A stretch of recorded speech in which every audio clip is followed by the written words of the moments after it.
The views expressed on this program do Hello not and necessarily welcome. represent those of Revive FM or its management. Hello and welcome to Revive FM show, Society and Culture. Thank you so much everyone for joining us today. And today we are going to talk about how multiculturalism impact our society and how can we improve. Every one of us, how can we improve our community, our society together? And today we will have a very young, talented guest with us, Delilah Malik. She studied law, is a fashion model, and actress as well. Delilah, welcome to the show. Thank you. No. Can you check your phone sound, please? Yeah. It's fine. I think you need to check your sound. We can't hear you clearly.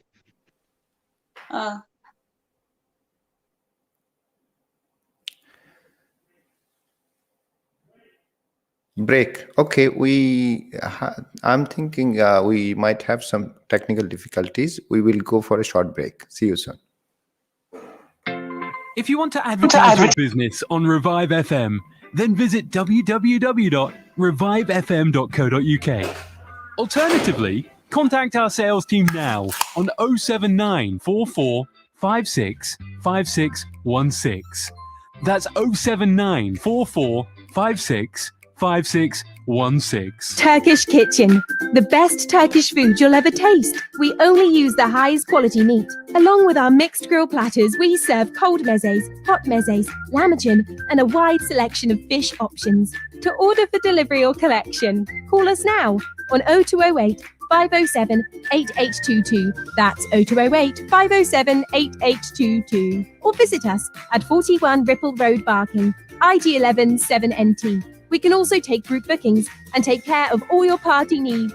The Turkish Kitchen, Barking. Looking to get your finances in order? MR Accountants has you covered. We provide a full range of accountancy and taxation services, including annual and management accounts, self-assessment tax returns, VAT, bookkeeping, and payroll services. We ensure you're kept up to date with the latest legislation, and our client-focused approach helps us plan your business finances from savings to investments. We are MR Accountants. Visit our website at mraccountants.com or call us on 0203 432 9138. This is Aisha. Her father died in an accident at a very young age. She lives with her mother and siblings. There are millions like Aisha who do not have access to the very basics of life, resulting in her and many others not being able to attend school. Through Minhaj Welfare Foundation, your charity is dedicated towards supporting the full needs of orphans and needy children around the world. Donate today. Call us now 0300 30 30 777. Or visit us on minhajwelfare.org. Assalamu alaikum listeners. This is your host Hassan Rouhani Hafiz speaking. I have some information from the government I'd like to share with you regarding children's education and catch-up programs. You may have concerns about your child's education and any mislearning given the challenges they've faced over the pandemic. Whatever your child's needs, there is a huge amount of support available to help them catch up and prepare for the new academic year. There is a website for parents for advice and on catch-up programs, as well as free resources for all children in England. Go to www.educationcatchup.campaign.gov.uk. Some secondary schools will be running summer schools for up to 2 weeks, especially for Year 7 students, providing a mixture of both academic and fun activities. Finally, there is also extra support available. School holidays can be a difficult time due to increased food and childcare costs. The Holiday Activities and Food Programme provides nutritious food and holiday clubs for children and opportunities for them to be active, develop new skills, and have fun. Thanks for listening, everyone. As ever, for further help, speak to your school or the local authority, and remember to visit the website. Once again, it is educationcatchup.campaign.gov.uk. Thanks for listening, and Allah Hafiz. Revive FM 94.0 on the radio, on your mobile, and online. Hello and welcome again, Revive FM show, Society and Culture, and I'm Nur Absar, your host today. And we are having very interesting guest today. She's young and talented, Delilah Malik. How are you, Delilah? I'm good, thank you. How are you? I'm fine. Can you please turn your volume on? Still, we can hear you little bit. Can The you volume is put up on. your volume, please? Can you hear me now? Can you hear me now? Okay. Can you hear me clearly? Yeah, I can. Okay, that's fine. So, Delilah, it's interesting. You did study law and you are working as a fashion model. I know you are a care home manager as well. That's right.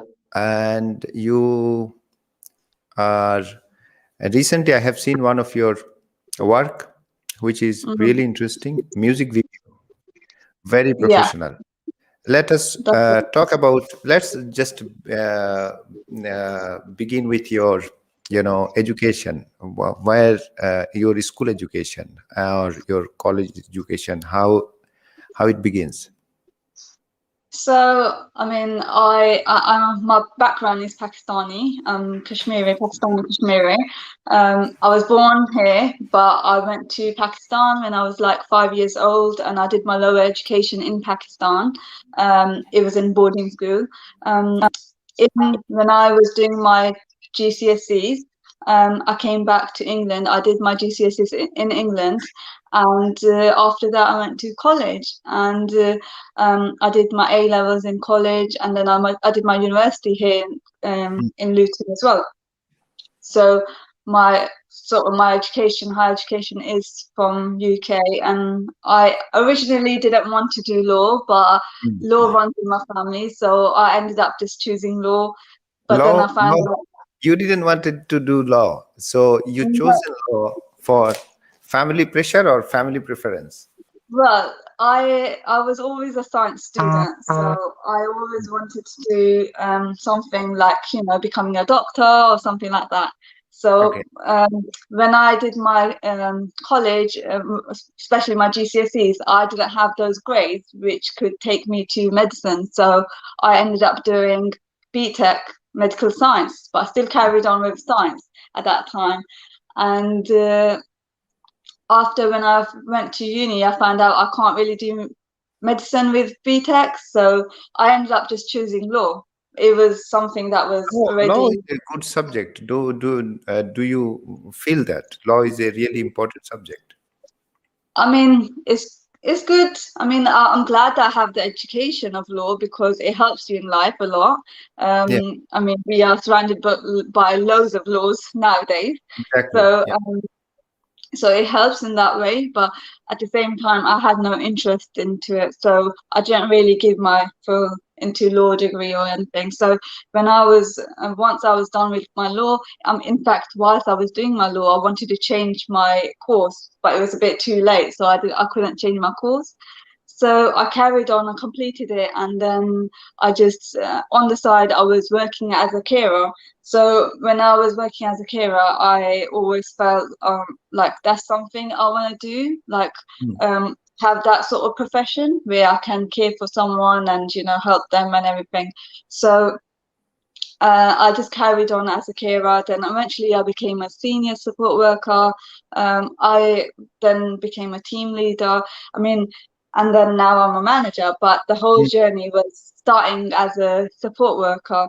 And when I was a support worker, I used to work in school units, and they are like really challenging people in like mental health, like they have really bad mental health problems and everything, and you'll see them doing ligatures and all kind of things, and it was quite challenging, and it was something I enjoyed doing. And then I knew law was not for me. It was not something for me. For me is more a care sector. So I just pursued my career sort of on the side whilst I was studying law into care, and then I gradually built up from there. So from a senior, I became a team leader. But last year, I was a senior. So within 6 months, I became a team leader. I worked really hard, and I had great support from my colleagues at work and everything. And then within another 6 months, I became a care home manager. So it was a quite big achievement for me. So No, it is really big achievement because you are just young and you've recently graduated maybe a few years ago. And I think, you know, if you have a different background, it gives you different dimension in life. You see the life different way. And as you said, law is every area of life, everywhere you go. Even care home manager, there are some laws. that's right. Even if you work for media, there are media laws. You have to maintain. Even this interview, you have to sign something disclaimer. Exactly. So law is That's right. everywhere, and it's not that you have to pursue a career, whatever you study. You can pursue a career, but the knowledge really helpful, isn't it? So I think, you know, care home manager, I think this is really challenging job, especially dealing with people. What is your experience on that? I mean, being a care home manager is a lot of responsibility. You're not just caring for people, you have to, not just the people who are vulnerable in the home, but you also have to have a good teamwork at the same time, your relationship with your staff members, because that's what makes your team, and then that's how you run the home. So it's a lot more challenges when you're a manager, because there's a lot more things you have to look at. I mean, the hours of work that you give to your staff and, you know, doing all those kind of things, it is a lot more. So it has, I mean, I've learned quite well from my old manager, so I am doing quite well. I mean, so far, it's nearly going to be a month and it's going well. Is that care home, tell us about, is it elderly people or a different group of people? Different age? It's different age, but elderly people. So what type of challenges do you normally feel? Because when people get older, they do have dementia, so many physical illness. How do you deal with those stuff? So people that I work with, I have some people who have dementia. I have some people who have mental health problems. Some are learning disability. Most of them are learning disability. Some have autism and stuff like that. So it's a quite different kind of, you know, different kind of people here, the people I work with and stuff. So you learn how, as you go along, you learn how to work with each one of them. Sometimes you'll see behaviors and you know how to, you know, deal with those behaviors. So they can come across quite challenging, but you learn. So I mean, through my experience working in care, I'll say it's been roughly 67 years I've been working. So I mean, the things that I've learned are quite helping me at this time as a manager. So yeah, 6 to 7 years working in a care home, especially in this pandemic time, I think it's more challenging and risky as well, because you have to protect yourself to serve another human being. So especially what precautions do you take at the moment, especially to support care home? I mean, to be honest, we wear masks. We are fully when we're doing any personal care or anything, we have to wear our full equipment, gloves and everything. We do our LFT tests, PCR tests. PCR tests are done weekly. LFT are done twice a week at care homes, just to be safe. And I make sure all my staff are doing it as well at the same time. I mean, I'm fully vaccinated. I've got both my dose. So because you're a frontline worker, you have to. Is a kind of, isn't it? Yeah. So we've got all that stuff in place, and in order to be safe, and the fact that we carry out weekly or during week we do our tests. If any one of us has it, we can find out there and then, and we can take precautions accordingly. So at one point during this pandemic, our home did end up having COVID, and one person had it and another person had it. So we also had, at that time, we didn't have our vaccines and stuff. So obviously you can see the staff level is going down because staff have to go home, isolate and stuff, and at the same time service users were having COVID as well, and it was quite going down, but we managed well and it went very well. I mean, we took precautions accordingly, put things in place, anyone who enters the building, what to do, or for like certain days no one's allowed to enter the building, and there's lots of precautions that can be put in place in order to stop the COVID from going further. Right. So taking precautions, especially if anybody infected by COVID or anybody diagnosed, then how do you put them into isolation? So you mean someone diagnosed with like dementia or something? No. If anybody, diagnosed with COVID negative or infected, so how do they maintain isolation? Do they live separate, or do they live, each individual live separate room, or how is the arrangement? So if my service users in this care home are infected, one of them has COVID, then we'll suggest them to go to their rooms, and then we'll put measures in place, and in terms of like, because they all eat food in one lounge, one place, one common area. They have a common dining, isn't it? They have so during that time, for those few 1-2 weeks, however they have to isolate for, we have to basically make sure they don't eat on the same area. So maybe we'll help them, support them in their rooms and stuff. So staff can take food to their rooms for that time, because if they're infected, obviously we wouldn't advise them to come out of their room. They have to isolate in their rooms, and if they really want to go out, maybe come with a mask on or something and have a fresh air in the garden. But mainly we suggest them to stay in their rooms and everything, and they'll be supported in their rooms. Staff will come and support them in their rooms, only just so we can avoid further outbreak within the home. And it actually worked, to be honest. When we had the outbreak in our home, it worked. Right. So at the same time, we have to disinfect and everything, the home, every door handles, everywhere we sit, it's disinfected as well. Okay, care home, elderly people, unfortunately, some of they go to care home, some of they stay in care home due to lack of family support. So what is your view on that? Do family need more, care about their parents or elderly people, or what do you see? What is your observation? I mean, so like I said, some of them are really challenging, and I believe sometimes what happens, some like parents, they probably finding it really challenging at home to manage them. So you'll see that they'll need some support, and when they need support, this is where they come. So any service user will have to join one of these kind of homes. So I mean, when I mean challenging behaviors, they are challenging behaviors. They can literally, you'll have to know how to manage them. And when kids are at home and stuff, and for the parents, the way parents like treating their kids and giving them everything and being there for them, but it comes to a point where they have to put a firm foot down and say to them no, but at that point it's too late. So I think they struggle in terms of managing them, so they send their kids to care homes and stuff.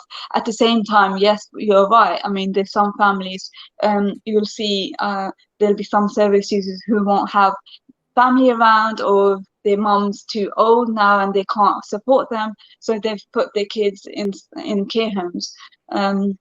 It's different reasons, to be honest. Some won't have families at all, and because they have autism and they got learning disability, they can't be managed. They can't manage themselves alone out in the community. They are, supported and put in care homes, so they can have someone who can support them. Right. No, you explained very well that everybody has different reason to stay in care homes. Some are, lonely. Some has family, but they have mental challenges. But care Yeah, home situation, if we observe very carefully, we can see it's a different system in UK. You are from Pakistan, different system in Pakistan. I'm from Bangladesh, different system in Bangladesh.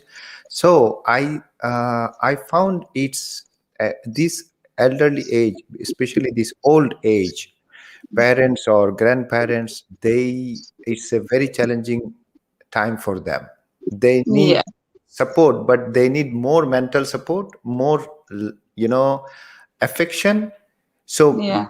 do you see the people living in care home? They do have lack of emotional support as well. I mean, yeah, because obviously, if they don't have their family, with some of them, if they don't have their family, obviously there's no one to emotionally support them.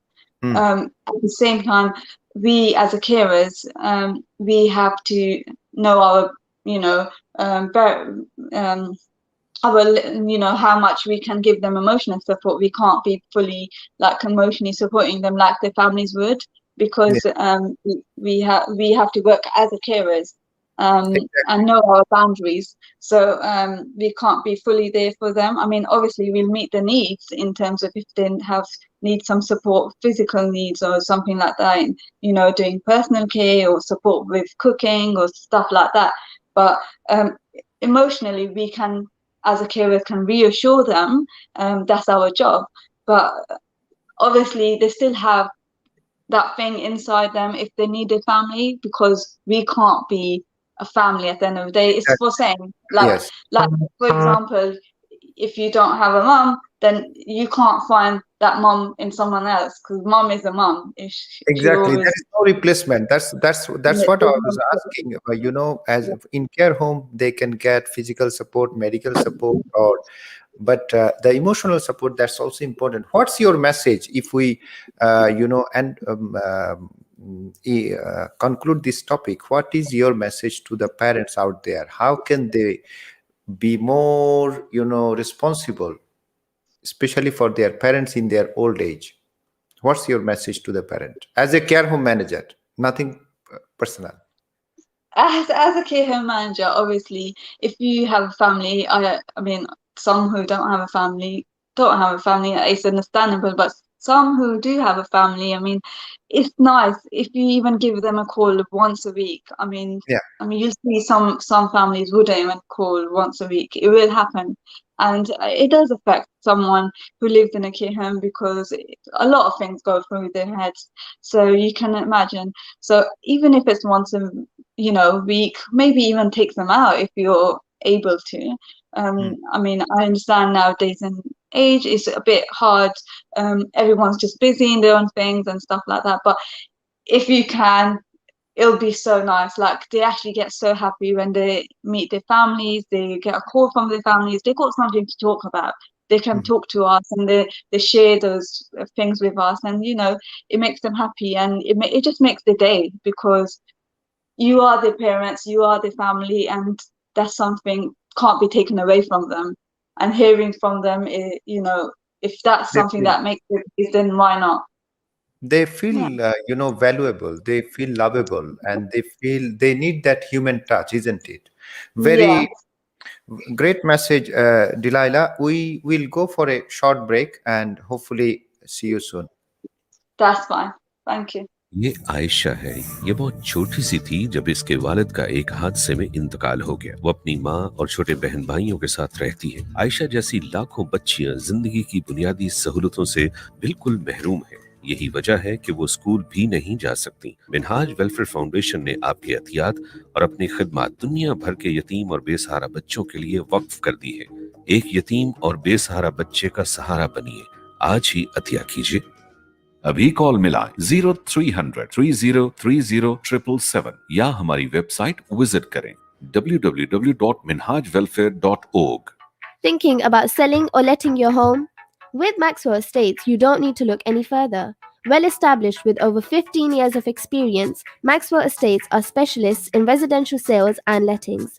We manage over 200 properties in and around Northwest London, keeping our landlords and tenants updated with all the latest laws and legislations. Based in Edgware, our experienced specialist negotiators always ensure we maximize the full potential of your property.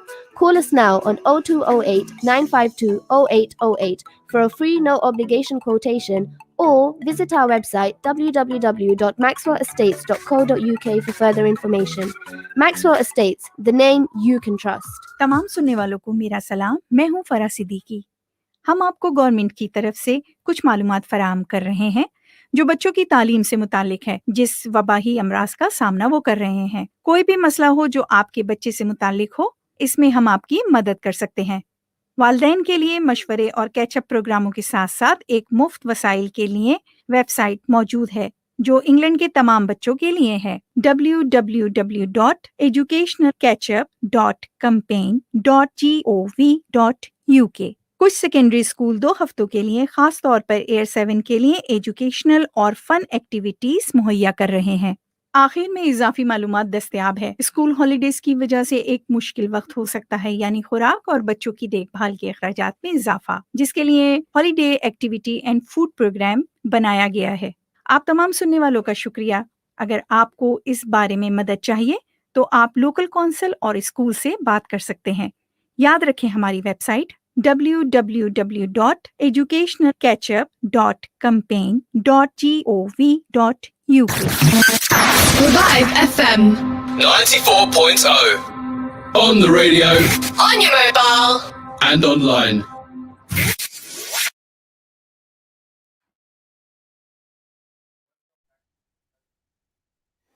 Welcome back to Revive FM show, Society and Culture. And today we are talking with Delilah Malik, law graduate and care home manager. And very interestingly, she is a fashion model and actress as well. And recently I have seen one of your, work, and really, really nice. And I really liked it. Let us play the video for our audience, then we will come back. Okay? Okay.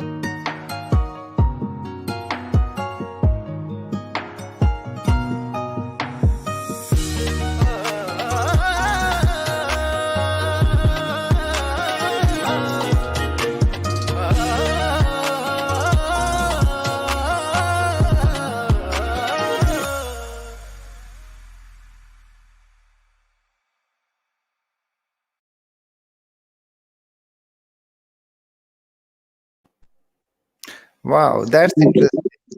Okay, Delilah, let's talk about this work. Is it a music Okay. video? That's a music video, that's right. Yeah, it's for one of the famous singers in India. So What's his name? name's Nitin Kumar. Nitin Kumar. And the album name is Kamzori, Kamzori, that's right. Weakness. Yeah. So I don't think you are a Kamzor person. No, it's not based on me. It's just a Yeah. song. Okay, what's the If I was weak, I don't think I will be able to be a care manager. yeah, exactly. So what's the theme of the song?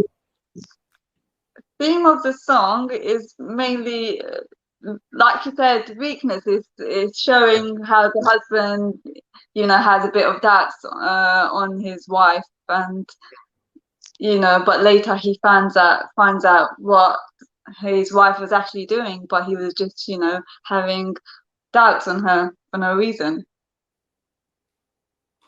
Okay, so is that song in Hindi? There is difference in Hindi and Urdu.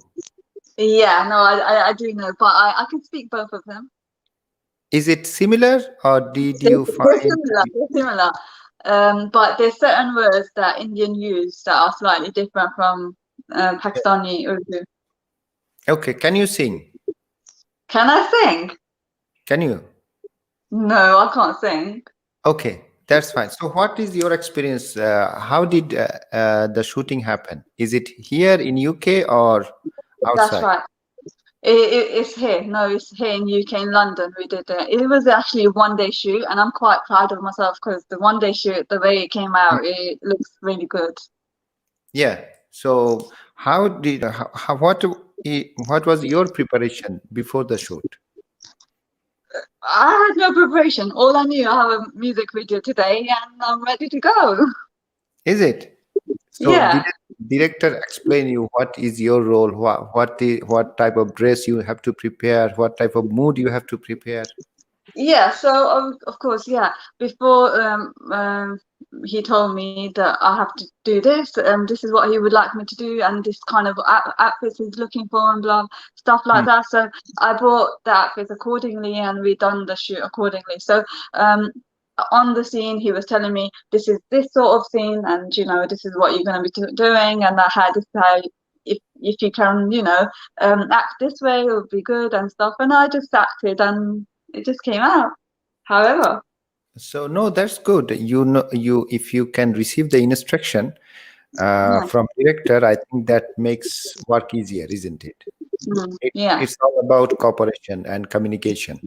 So, is it your first music video, or have you done? I know you've been working as a fashion model, and we remember we did some photo shoot together as well. we did. We worked hard. That's right. Yeah, it was fun. Anyway, this is good. Anyway, so is it your first music video? No, it's not my first. It's actually fifth. I think fourth or fifth music video. I've done quite a few music videos before as well. But I've done one Bengali one as well. Have you? Yeah. Do you know a little bit Bengali? No, I don't know, but I had to One use few words in that one though, and I'm using those, but I can't remember them right now. So don't ask me, please. No, 1 2 word. Okay, how do you say how are you in your own language? In Urdu. In Urdu. Well, I know Urdu, I know Bahari, so which one is my own language? They're all my own language. In Urdu, how do you say how are you? If I ask you how are you, you have to reply. If I ask you how you are, I'll say kaise ho. Kaise ho. Okay. Or if I want to say it more respectfully, I'll say aap kaise ho. Aap kaise ho. Yeah, we respect, we address, I think, elderly people aap or tum, mostly a friend or similar age, isn't it? Yeah. Yeah, that's our culture. This is good. This is interesting. I think in Bengali also same. We tell our elderly people aap or apni, something like that. Yes. So working in music video is what is the most challenging part?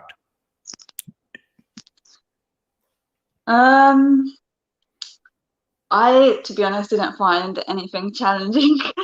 It's just me being naturally, just acting naturally. You just have to act natural. You just have to be yourself, and on the scene, when you're in that scene, you just have to make sure that you are literally in that scene in your mind as well, because you're living in the present moment. Yeah. Living in that moment, but because the reason there is no dialogues, mostly you have to carry that expression or that mood, that emotion through the music video. So this is one of the maybe it's not challenging for you, maybe you are naturally good at it, but it's challenging for so many newcomers, don't you think so? Yeah, I have met some people, and their music videos don't actually come, and it quite disappoints them. But I guess it is, I mean, maybe sometimes it's the director as well who's directing you, and the way they communicate as well can be one of the things as well. But then, to me personally, I didn't find anything challenging. There is one scene at the end where I was like, I really had to show emotion of being happy, but not too happy. I don't have to laugh or anything, but it's like happy in the sense that I was giving the news that I'm pregnant. So, Yeah. and then the way you look into his eyes and tell him and stuff, it was a bit like, oh my God, okay, I really need to put myself in that scene, like I am there, and then do it. That emotional state, you are happy, but not too happy. You are in the middle zone. So Yeah. can you give that expression for us right now? You want me to do that? Okay. Then it's challenging. So that's the emotional journey. It seems it's easy, but it's not actually, because it's more about mental preparation, emotional journey. And I think your dress code also has to be matched with your sequence or the scene you do, isn't it? That's if you are right. not happy, if you are in a sad and you are wearing so bright colors, it doesn't go. Yeah. No. Isn't it? That's right. So those are the actually challenging part, especially if you work as a professional, isn't it? Yeah. So those preparation is important. Anyway, let's talk about your, nowadays, due to pandemic, the work is different. Now the shooting is different. So what are your current situation as a fashion model or as an actress? What's your current situation? So of course, due to pandemic, it was a bit difficult because I don't live central London, and a lot of work that I normally get is in London. I live out from London. I live around Bedford area, so it's quite a bit far out. So in terms of me going there during pandemic, it was quite risky. And then at the same time, me working in a care home, it wasn't just risky for myself, but for my people I work with as well. And so during that time, I sort of calmed down. I really focused on my care home job, and that's when I actually built up to, a team leader and a care home manager and sort of thing. During that time, I really took advantage of that time, and I thought maybe if this is a bit risky to do at this time, maybe this is something I should work at the moment. So, but meanwhile, I was still like in contact with people who want to work, and if there's some work that I can do, like just like yourself now, you're doing a radio show. If I can do something like that, I was doing it. So these kind of things, I was still doing. But in terms of going actually physically, going on during lockdown, it was a bit hard. So I didn't do as much work during that time. So, but then at this time, I'm quite active. So I am started going back to my, fashion modeling thing. If there's any work, I am, up for it. So recently I've done auditions for beauty for Britasia beauty pageant. Right. So that's something that I took part in myself before the pandemic started, and I was the winner for it in 2019. I was Miss Britasia beauty pageant 2019. So now I've been selected as a judge for that. So a week ago, I'll say, we had auditions for some new people to come through, and I was the judge for it. So, for example, something like that I'm still doing on the side, and work's open. There is a very famous quote. It says, "Does beauty or brain gets you go ahead in life?" What's your view on that? My view on beauty and brain? Yeah. I think it's true. I mean, I can be one of the example of beauty and brain, I believe, because I'm doing beauty on the side, like my fashion modeling on the side, and at the same time I'm a care home manager. We have to use my brain in order to manage the home, in order to work with these people who have challenging behaviors, and that's due to all my knowledge that I've learned over the past few years. And I completely agree with beauty and brain. So both has to go together. Both has to have. I think not only beauty can bring goodness and progress. Beauty is not everything, I believe. I mean, you have to have a brain as well in order to work in life, and go further in life and achieve better things in life. So I do agree that beauty and brain work together. Right. So who is, grew up in especially in Asian family, we do have some cultural misconception, especially work in media. It could be challenging for us. Even, I remember I used to do stage drama, theatrical drama, and it wasn't very good choice for me, especially in Asian families. So, do you feel, do you face any of those challenges? Of course. I mean, as an Asian young woman, growing up in Asian community, and having a background Pakistani Kashmiri, it is not easy to be a model, to be honest. And stepping into, modeling career is not really easy. You would not see any sort of support because that's not something they accept. I mean, not just because of the culture itself, but also because of the religion and part of it. So you'll see a lot of people, discouraging you to do something like modeling, and we'll see it a lot. And I really did see a lot. I mean, I don't feel like I had any support in order to, pursue my career as a model. I just had to carry on doing it because that's something I wanted to do and something I enjoyed doing it alongside whilst I was also working, as a carer and stuff. So you wouldn't get much support, and there's lots of people, lots of other young women or men in Asian community who wouldn't get that support.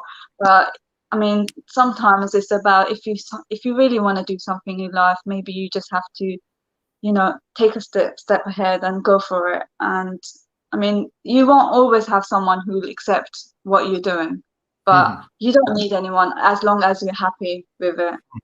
Right. You have to believe in yourself, but I think it's more about finding your own passion and have discipline as well. I think if we look at your journey, you did study law, you are a care home manager. In the same time, you do media work very professional, which is a great example. You have to be active and disciplined. I think that's the keys that we were talking about beauty or brain. It's just two completely different roles. Both has to go together. Both has to go together, isn't it? One thing, Delilah, you are very inspirational for, I think, for young people, because young people, they think anything can achieve overnight or instantly. But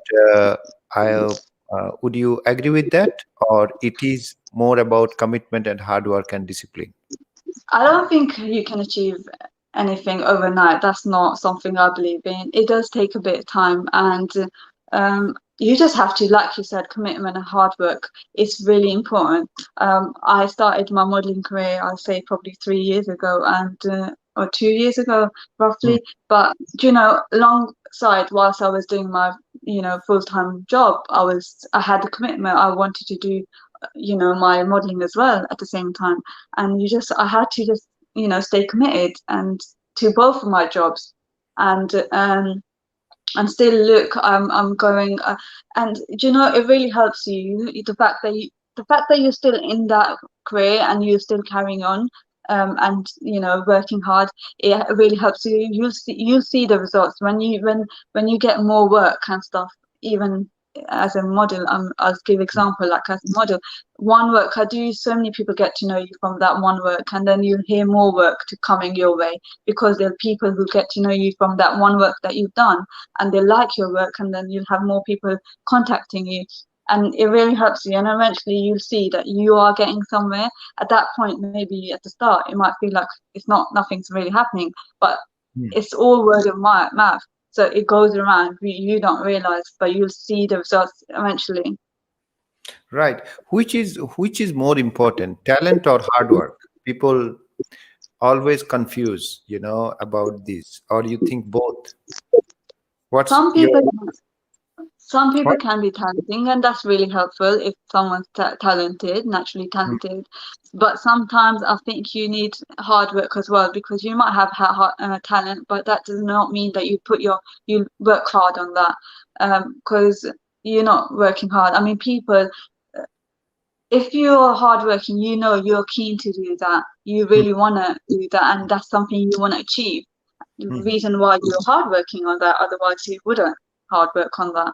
And I believe personally, because for me it wasn't really easy to go into modeling and stuff, and people accepting the fact that I'm becoming a model from an Asian family, I felt I have to put my hard work, even if it was for me to, have a long journey of 2.5 hours or going all the way to Manchester. I was taking that because I wanted to be committed to my job, and I want to, be a model that is known, and be out there and committed and hardworking. So I put that hard work in order to, for others to know there's a model who's working, who wants to work and stuff. Equally, same for my other job. I carried on with my work. Alongside as a full-time, carer, and I didn't disappoint my colleagues or anyone just because I was doing modelling. I had to carry on with my hard work in a care home and alongside my modelling works. So it goes together, isn't it? You just have to balance. Exactly. One more thing, nowadays, mostly children, they spend time on television. If you have young siblings, you might know, or cousins, you might know that. What is more important, especially in pandemic time? We have a lot of time for ourselves. What is more important, television or reading book? When I was young, I'll tell you personally from my experience, I used to watch a lot of telly myself. Especially, I used to love watching Indian dramas. Okay. And books were something I used to avoid reading. But now that I've grown up, and from my experience and everything, I personally believe it's so important that at that age as well, we can encourage the young kids to balance that out as well. You can watch telly, it's not a problem at all, but at the same time, reading a book is equally important, because reading, learning words from it, learning how to make sentence from it is so important. That's going to take you further, because you'll know how to use them in future when you're becoming, for example, a care home manager, because you have to type things, you have to type incidents, how to type incidents reports, or report writings, all these kind of things in your life. That will help you. If you don't have the skills, or you won't be able to use them. And it's so important that we encourage our young kids to balance those both. We shouldn't really stop them fully, because they need that time as well. They need to know what's on that telly, because that's something they can talk about to their friends, and it helps them, have some sort of social life and talk about things equally. So it's really important we consider all these factors in our mind and encourage them accordingly. Exactly, both important. One last topic I would like to ask, if for our young people, that is, using social media. And how do you use social media, and how do you protect yourself from social media hate speech or negativity? Social media plays major role nowadays in terms of people's life. I mean, I've worked with people, and I've seen people being affected so much by social media. I mean, the amount of comparison young generation does with another person who's on social media, but social media is not what is actually how the people are living their life. It's just people are just showing the good life. People are not showing what they're going through behind the real life. In real life, what they're going through. I mean, they are having good days, which they're sharing, but they're not sharing the bad days. Not everyone shares the bad days, and this is something that people who start to compare themselves, and they don't understand, and they think they are the only ones having bad times, and it really affects their mental health. and it has such a major effect on them that you'll see them being affected, and how it's stopping their life from going further. And it's not very nice. And personally, I myself, I understand, because I work in a sector where people have mental health problems and stuff like that, and I see how how it's affecting people and how they're behaving after they're seeing certain things on social media. So obviously, at the same time, it's my job to help them cope with it, but equally, me helping them cope with it, it helps me as well, because I know how to manage them. That means I can use those same techniques on myself. So till today, I mean, social media is not something that affects me personally, because I've learned how to manage those kind of things through my job and everything. But it's really important. But it's important to have more awareness how to use, or there are so many wrong influence, and we have to. Yes, because you are working as a care home manager and you are working on media, so you know how to balance out. I think that's really important. It's really a pleasure to talk to you, Delilah, and hopefully, we just it's just a catch up how our young people working on our community and society, and how their work impact or influence others. I think this is also important, isn't it, to have that mirroring. So anyway, thank you so much, and we wish you will do even great work in the future, and hopefully we will catch up soon. And thank you so much for joining today's show. That's fine. Thank you so much. Thanks for having me. It was great talking to you, and hope to see you soon and work with you soon. No, we'll catch up soon. Thank you, Delilah Malik, and dear viewers and friends, and thank you so much for all of you who is joining right now. And our guest, Delilah Malik, she has done law degree, but in the same time, she's working very responsible as a care home manager, and she's working as a fashion or television media professional. We wish her good future, and thank you so much, everyone, for joining us. Thank you. Thank you. Thank you so much. Bye. Coronavirus